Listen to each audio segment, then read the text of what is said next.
ఒక business start చేయడం అనేది అంత ఈజీ కాదు ఫ్రెండ్స్. ఎన్నో ఒత్తిళ్లను, ఒడిదుడుకులను ఎదుర్కోవాల్సి ఉంటుంది. జీవితంతో పోరాడాల్సి ఉంటుంది. చాలామంది అనుకుంటారు నా దగ్గర మనీ లేదు, మనీ ఉంటే నేను స్టార్ట్ చేసేయగలను, చాలా ఈజీ, ఇక్కడ ఈ బిజినెస్ పెడితే చాలా సక్సెస్ అయిపోవచ్చు, ఎన్నో కలలు కంటూ ఉంటారు. కానీ రియాలిటీగా ఎప్పుడైతే మీరు బిజినెస్ స్టార్ట్ చేసి మీరు పెట్టాలి అనుకున్న సెంటర్లో స్టార్ట్ చేసి చూస్తారో అప్పుడే అసలైన నిజాలన్నీ వెలుగులోకి వస్తాయి.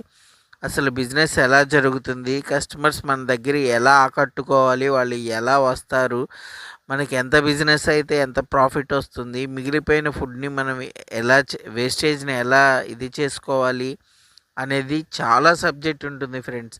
ఇవన్నీ తెలియక చాలామంది ఈరోజు బిజినెస్ స్టార్ట్ చేస్తే రేపటి నుంచి ఇన్కమ్ వచ్చేస్తుందనే ఆశలతో చాలామంది బయట నుంచి అప్పు తెచ్చి మరి బిజినెస్ స్టార్ట్ చేస్తారు. బట్ అలా తప్పు మాత్రం చేయమాకండి. మినిమం 3 మంత్స్ పడుతుంది బిజినెస్ సక్సెస్ అవుతుందా అవ్వదా అనేది. స్టార్ట్ చేసిన 3 మంత్స్ వరకు మనం పెట్టుబడి పెడుతూనే ఉండాలి, ప్రతి ఒక్కటి ఎదుర్కొంటూనే ఉండాలి.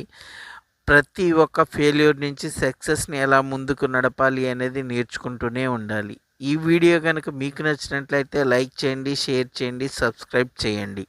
మరిన్ని వీడియోల కోసం చూస్తూనే ఉండండి మన వాట్స్ and Vijayawada YouTube channel and Instagram channel. Thank you and bye friends. See you again. మళ్ళీ మరికొత్త వీడియోలతో సరికొత్త స్టార్టర్స్తో మీ ముందుకు వచ్చేస్తాడు మీ జీవీఆర్.